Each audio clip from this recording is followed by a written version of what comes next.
ওই দিন একজন মার সাথে কথা হলো। উনি বলল আসলে কি হৃদয় বিদারক ঘটনা।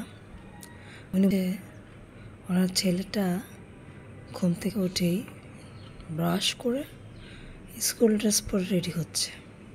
কোথায় যাবে? স্কুলে যাবে।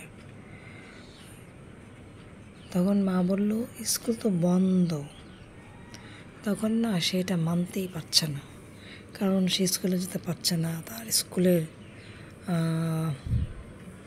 যে বই, যে খাতা, সেগুলোকে সে লাড়াচাড়া করতে পারছে না, পড়তে পারছে না। তার যে বন্ধু রয়েছে তাদের সাথে কথা বলতে পারছে না, খেলতে পারছে না।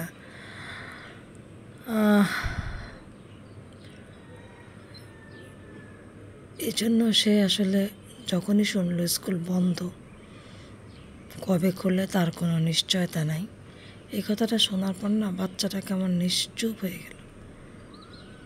মাটা বলল, তখন বাচ্চাটা আর কোনো কথাই বলল না। এইভাবে যদি চলতে থাকে তাহলে আমাদের দেশের বাচ্চারা মনে হয় অচিরেই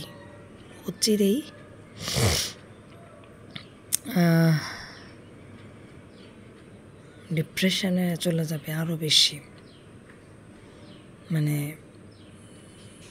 ওরা যে কী করবে ওরাই জানে, কারণ তাদের কোনো কাজ নাই এখন, পড়াশোনা নাই, খেলা নাই, ঘর থেকে বেরোতে পারছে না, পার্কগুলো বন্ধ, বাচ্চাদেরকে নিয়ে যে যাবে পার্কে সময় কাটা তাও বন্ধ, সব বন্ধ। বাচ্চারা এখন ঘরের মধ্যে বাক্সবন্দি হয়ে আছে। বাক্সর মধ্যে যেমন একটা অনেক সময় ধরে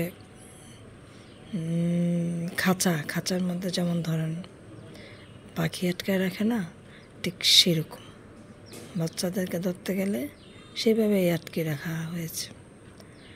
কারণ তারা বাইরে যাওয়ার জন্য ছটফট করছে, স্কুলে যাওয়ার জন্য ছটফট করছে, বন্ধুদের সাথে কথা বলার জন্য ছটফট করছে, পড়াশোনার জন্য ছটফট করছে, কিন্তু কিছুই পাচ্ছে না। তারা এখন বাক্সবন্দী হয়ে আছে।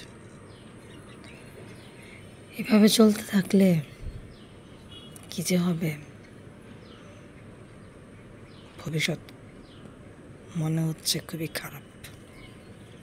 এই প্রজন্মের জন্য খুবই খারাপ মনে হচ্ছে যদি এভাবে চলতে থাকে।